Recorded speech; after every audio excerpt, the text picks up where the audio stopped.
So welcome to day 10 of Kriya or cleansing journey.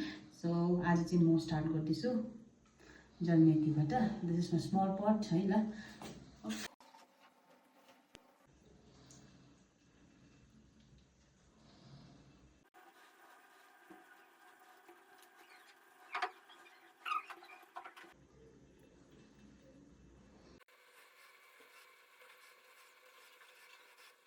त्यसको बादमा चाहिँ अब फ्लुइड गरम र शीत गरम गर्नु गइरहेको छु.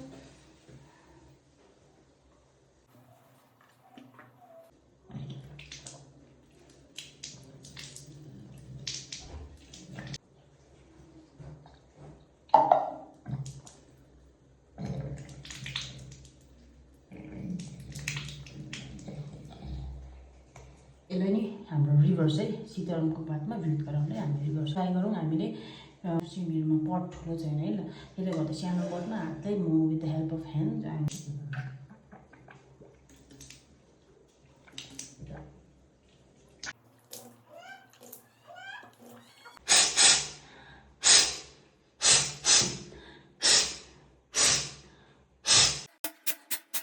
जुन चाहिँ मेरो आजको लास्ट क्लिन्जिङ प्र्याक्टिसमा मैले नाभि चिकित्सा यानि कि नेभल थेरापी गर्दैछु, जसमा चाहिँ मैले यसलाई ल्युकवार्म गरेको छु र यसलाई चाहिँ हामीले चाहिँ अब क्लकवाइज सर्कुलर मोसनमा जेन्टली हाम्रो नेभललाई मसाज गर्ने हो. र यसलाई चाहिँ तपाईँ नुहाउनुभन्दा अगाडि र सुत्नु जानुभन्दा अगाडि हामीले यो गर्नुपर्छ है ल. सो यसलाई कसरी गर्ने भनेर अलिकति देखाउँदैछु.